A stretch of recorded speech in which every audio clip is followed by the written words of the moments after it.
Now, the votes are still being counted in Honduras after Sunday's presidential election, with partial results showing the Conservative candidate, Nasray Asfura, with a narrow lead. Asfura received a public endorsement from US President Donald Trump in the final days of the race.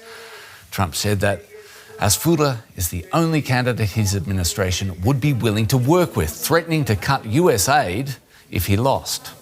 The ruling leftist party has accused Trump of interventionist meddling. Now, joining us from the Honduran capital, Tegucigalpa, is journalist Fritz Pinnow. Fritz, good to see you. Counting is now underway. Who's the favourite to win? Currently, it's really unclear who's going to win. But what is definitely sure is that Fritz from the party that right now is in office will not win, and that's already something very big and something new that we didn't know before. But right now, we just came actually back from a press conference with Salvador Nasralla, where he declared himself president of Honduras. But while he was giving this press conference, the Central Electoral Committee actually released new numbers in which Nasray Asfura was in front. So it's still going ahead, bouncing back and forth between Nasray Asfura and Salvador Nasralla. So between the ultra-right and the centrist candidate. But right now, only 38% of the votes are counted. So it's still a race between those two. And Trump definitely had an influence in this, but it's still unclear. Yeah, we'll talk about that Trump influence in a moment. What would the victory for Asfura or Nasralla mean for Honduras and its place in regional politics? How much would this be a change of direction for either of those two victories? Well, deviating from Honduras' current path, it would be a massive change back away from the relationship with China, an economic relationship, back to a relationship and neoliberal policies with the US, for example. But this would be, for example, the ultra-right candidate of Nasray Asfura. But what we don't really know is about Salvador Nasralla, the centrist candidate, of what he's kind of a wild card. So we don't really know what he's going to do.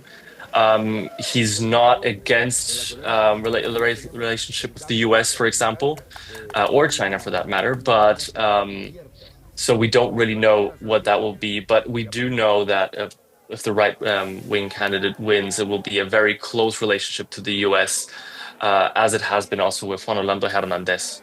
Right. You lead us in there. Donald Trump was allowed voice before this vote. He wanted things to swing to the right. If that hasn't happened at polling stations, Fritz, what happens next? Right now, it's a little bit difficult because it has definitely affected the elections, but I find what we're realizing is it's a lot of this decision right now. Is Honduras ready? Are the Honduran voters ready to go in another experiment with the centrist candidate, right? Or will they go back to a very strong US relationship and policies tied to US economic monies and loans, right? Yeah. So it's really unclear at this point. And are people expecting that Donald Trump will keep his word and stop US aid if it doesn't go his way, if it doesn't go the way of the right? Yes, well, people do believe that. However, it's a little bit awkward because Trump did move away from Salvador Nasralla, who had never really had a problem with Trump or the US in that sense. So he's made his pick, basically. But I think it would also be possible if Salvador Nasralla wins, it would not necessarily mean that that would be an absolutely impossible way of a relationship with the US, between the US and Honduras, for example, right? Yeah. Fritz, thanks so much. We'll leave it there. Journalist Fritz Pinnow, thank you so much. Thank you very much.